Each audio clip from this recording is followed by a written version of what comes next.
Bonjour à tous et donc bienvenue pour la suite. Donc je me retrouve dans le Behavior Tree et je vais commencer par supprimer mon module Weight. Et je vais juste affiner un petit peu le comportement de notre daim. Donc je vais me rendre sous tâche et je vais prendre le BTT Grazing State. Donc c'est l'état, littéralement état de broutage. Ensuite dans le panneau de gauche, donc je vais activer la variable ici, donc c'est pour mettre en place cet état. Et donc on a un temps aussi qu'on peut déterminer, alors libre à vous de le choisir. Je vais donc commencer par aller voir dans le grazing state, je déplace juste un petit peu les nœuds, et je vois que ici on a toute une série de modules, donc qui part donc comme d'habitude par l'execute AI. Je vérifie que j'ai bien un daim dans le jeu. Si ce n'est pas le cas, un petit print string. Et donc, si cet état est vrai, donc qui est ici, eh bien, je passe vers la droite. Je set l'état en vrai. Ensuite, j'ai un timer, donc avec une valeur minimum et maximum. Ensuite, donc, une fois que l'action est terminée, je remets la variable en faux et je finis l'exécution. Voilà, donc c'est comme ça qu'est construit l'état. Et puis donc, dernière chose, au départ, juste avant l'exécution de l'ensemble, il y a un autre module qui s'appelle, c'est en fait set move speed, donc c'est une tâche qui va déterminer la vitesse de déplacement du daim. C'est lié à une fonction qui a déjà été préalablement créée dans l'intelligence artificielle avec une valeur minimum, maximum. Voilà. Donc après, vous pouvez globalement dans l'arbre de compétences choisir la vitesse ici. Donc mettez les valeurs que vous voulez. Très bien. Donc ça va terminer l'ensemble du comportement du daim lorsqu'il erre dans la carte. Alors on peut faire un petit test, je fais un petit play. Donc je me tourne vers mon daim, donc je vois qu'il se déplace et il se met à brouter. Une fois qu'il a fini, il se redéplace, etc., etc. Donc comportement relativement simple, mais c'est déjà une première étape. On peut vite aller jeter un petit coup d'œil dans l'arbre de compétences. Donc très pratique pour le débugage pour la suite. Et on voit en fait le flux de son comportement. Donc premièrement, changement de vitesse, suivi de la détermination de sa localisation, son déplacement, puis il se met à manger. Voilà, donc ainsi s'achève cette première partie. On va donc pouvoir passer à la suite et se rendre dans la partie gauche de l'arbre de compétences.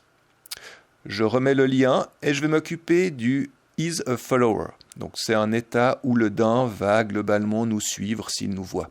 Première chose qu'on va réaliser, on va tirer un lien et faire une nouvelle tâche du type move to.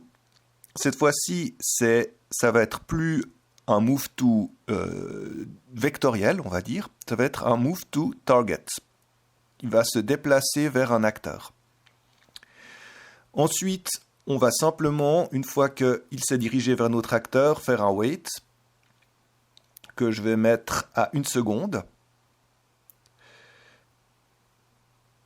Ensuite, on va donc s'attaquer aux notions de decorator. Donc, qu'est-ce que c'est un decorator? C'est une condition que l'arbre de compétences va vérifier pour savoir s'il doit effectuer cette tâche.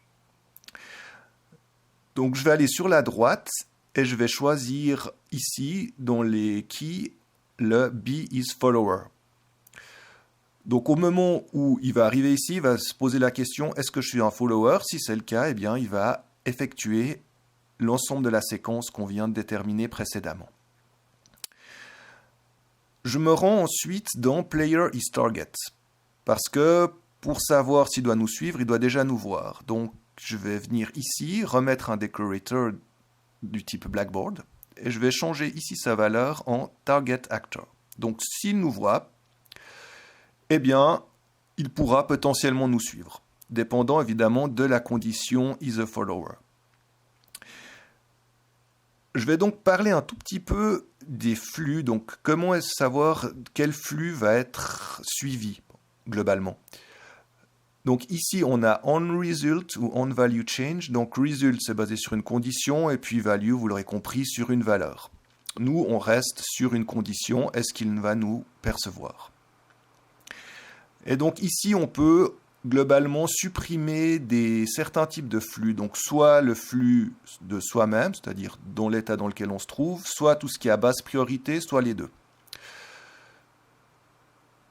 Alors c'est plutôt expérimental pour ma part, il faut faire des essais pour voir comment ça fonctionne. Dans cette situation, on va mettre le flux, donc le observer abort en both. Donc ça veut dire il va avorter finalement soi-même et tout ce qui est en basse priorité. Ce n'est pas encore 100% clair. Il faut faire des essais le plus souvent pour voir ce qui fonctionne le mieux. Maintenant qu'on a fait cette modification, il va falloir initialiser ces deux variables. Pour l'instant, rien ne donne une indication à notre behavior tree de qui est la target, qui est le follower, etc. Donc, on va pour commencer, définir ces deux valeurs dans le controller. Donc je me rends sur la map, je vais revenir sur mon fichier intelligence artificielle et sélectionner le contrôleur. Je vais commencer par faire une petite modification, ça va être de modifier le begin play. Donc je vais prendre un autre nœud qui s'appelle event on possess. Ça me permet d'avoir l'acteur qu'on possède, donc l'intelligence artificielle. Donc je vais tirer un câble, je vais faire cast to BP AI Deer, je le convertis en purcast, et ensuite je tire un lien, et je vais taper is a follower. Donc je vais avoir une variable boolean is a follower, qui a simplement été initialisée dans le BP AI Deer, vous pouvez toujours aller voir. Et ensuite, je vais faire un get blackboard pour aller chercher mon tableau noir. Je tire un lien et je vais taper setValue as bool. Le but étant d'aller amener cette valeur dans le blackboard. Voilà. Donc je mets un lien. Oups. Je tire un lien depuis la variable jusque dans le setValue as bool.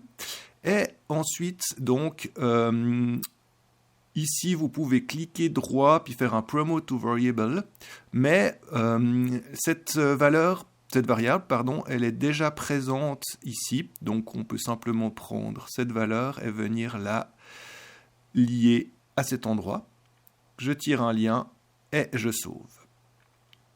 Voilà. Alors, du coup, pour faire le target actor, il va falloir faire un AI perception, chose qu'on verra dans la prochaine vidéo. À bientôt.